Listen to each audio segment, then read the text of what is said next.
সোনামুখী পৌর শহরে অনুষ্ঠিত হল সম্প্রীতির রাখি বন্ধন উৎসব। আজ সমগ্র দেশের পাশাপাশি বাঁকুড়া জেলার প্রাচীন পৌর শহর সোনামুখীতেও অনুষ্ঠিত হল সম্প্রীতির রাখি বন্ধন উৎসব। রাজ্যের মুখ্যমন্ত্রী মমতা বন্দ্যোপাধ্যায়ের অনুপ্রেরণায় পশ্চিমবঙ্গ সরকারের যুব কল্যাণ ও ক্রীড়া দপ্তরের উদ্যোগে সোনামুখী পৌরসভা চত্বরে এই রাখি বন্ধন উৎসবের আয়োজন করা হয়েছিল। বিভিন্ন সাংস্কৃতিক অনুষ্ঠানের মধ্য দিয়ে রাখি বন্ধন অনুষ্ঠান অনুষ্ঠিত হল। পরে ধর্ম বর্ণ নির্বিশেষে পথ চলতি সাধারণ মানুষ ও ব্যবসায়ীদের হাতে রাখি পরিয়ে দেওয়া হয়। পৌরসভার চেয়ারম্যান সন্তোষ মুখার্জি, ভাইস চেয়ারম্যান সোমনাথ মুখার্জি, বিশিষ্ট সমাজসেবী তথা তৃণমূল নেত্রী বাপলি ব্যানার্জি এবং পৌরসভার অন্যান্য কাউন্সিলর সহ বিশিষ্ট ব্যক্তিবর্গরা সাধারণ মানুষদের হাতে রাখি পরিয়ে দিয়ে সম্প্রীতির বার্তা দিলেন। এদিন বিশেষভাবে নজর কেড়েছে এক মুসলিম ফল ব্যবসায়ীর হাতে তৃণমূল নেত্রী তথা বিশিষ্ট সমাজসেবী বাবলি গোস্বামীর রাখি পরিয়ে দেওয়ার সম্প্রীতির ছবি। রবীন্দ্রনাথ ঠাকুর এই উৎসবকে হিন্দু মুসলিম সম্প্রদায়ের মধ্যে সম্প্রীতি ও ঐক্যের প্রতীক হিসেবে পালনের আহ্বান জানিয়েছিলেন। আজকে সেই সম্প্রীতি ও ঐক্যের ছবিটাই সোনামুখীতে উঠে এলো।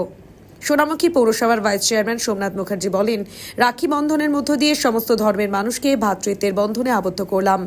বিজেপি বাংলার মানুষকে মানুষই মনে করে না বলেও বিজেপিকে কটাক্ষ ছুড়েছেন তিনি।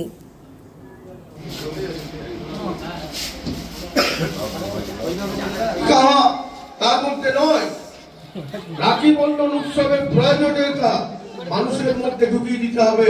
মানুষকে বলতে হবে এই যে শক্তি যে শক্তি হিন্দু মুসলমানের মধ্যে ভাগ করতে চায়, মানুষের মধ্যে বিভেদ সৃষ্টি করতে চাইছে, সেই সমস্ত শক্তিকে পরাহত করে। এবং সোনামুখী পৌরসভার উপপ্রধান এত জোরে করতালি চাইবো, সকলের কাছে একটু জোরে করতালি চাইবো।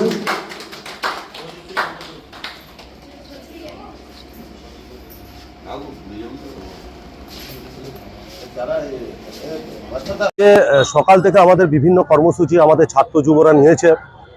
সকাল থেকে বিভিন্ন অনুষ্ঠান হয়েছে, বাচ্চা ছেলেমেয়েদের গান আবৃত্তি, বিভিন্ন কম্পিটিশনমূলক প্রোগ্রাম হয়েছে।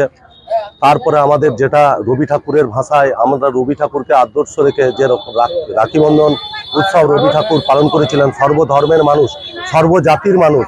আজকে আমরা একটা ছাতার তলায় আজকে বাংলাকে শেষ করে দেওয়ার যে একটা কেন্দ্র সরকার চেষ্টা করছে, আমরা রবীন্দ্রনাথ ঠাকুরের আদর্শকে সামনে রেখে আজকে সোনামুখী পৌরসভা চেয়ারম্যান, ভাইস চেয়ারম্যান, আমাদের তৃণমূল কংগ্রেসের দলীয় নেতৃত্ব, সমস্ত কাউন্সিলর থেকে শুরু করে পঞ্চায়েত সমিতি মেম্বার থেকে শুরু করে আমরা প্রত্যেকটা একটা জায়গায় মনস্থির করেছি। আমরা প্রত্যেকটা একটা জায়গায় স্থির মানসিকতা যে আমরা একই বৃন্তে দুটি কুসুম, হিন্দু মুসলমান, মুসলিম তার নয়নের মণি, হিন্দু তার প্রাণ। আজকে রাখি বন্ধনের মাধ্যমে আমরা প্রত্যেকটা সম্প্রদায়ের মানুষকে আমরা ভ্রাতৃত্বের বন্ধনে আবদ্ধ করলাম। আজকের এই পবিত্র দিন থেকে বাংলা ভাষাকে যারা অপমান করছে তাদের বিরুদ্ধে কি বলছেন? যারা বাংলা ভাষাকে অপমান করছে আমি তাদেরকে বাঙালি মনে করি না। বিজেপি চক্রান্ত করছে বাঙালির উপর, এটা আজকের না, দীর্ঘদিন ধরে বাংলাকে বঞ্চিত করার মানসিকতা বিজেপির। আজকে বিজেপি কেন্দ্রে যে ক্ষমতায় আছে নরেন্দ্র মোদী বাংলাকে আবাসন থেকে বঞ্চিত করেছে, জব কার্ড থেকে বাংলাকে বঞ্চিত করেছে। বাংলার মানুষকে তারা মানুষই মনে করে না। কিন্তু আমরা বাঙালি, এই বাংলার ভূমিতে নেতাজি সুভাষচন্দ্রের জন্ম, বাংলার ভূমিতে ক্ষুদিরাম বোসের জন্ম, মাতঙ্গিনী হাজরা এই বাংলারই মেয়ে, যিনি নোবেল পেয়েছিলেন, রবি ঠাকুর, নজরুল। আমাদেরকে ঠেকানো অত সব ইচ্ছা করলে আমাদেরকে ঠেকাতে পারবে না বিজেপি। আমরা আবার বলছি, আমরা বাঙালি, বাঙালিরা ভারতবর্ষকে পথ দেখায়। বাঙালিদেরকে দমাতে কেন্দ্র সরকার চাইলে সেটা কখনোই পারবে না। সোমনাথ মুখার্জি, আমি সোনামুখী পৌরসভার ভাইস চেয়ারম্যান।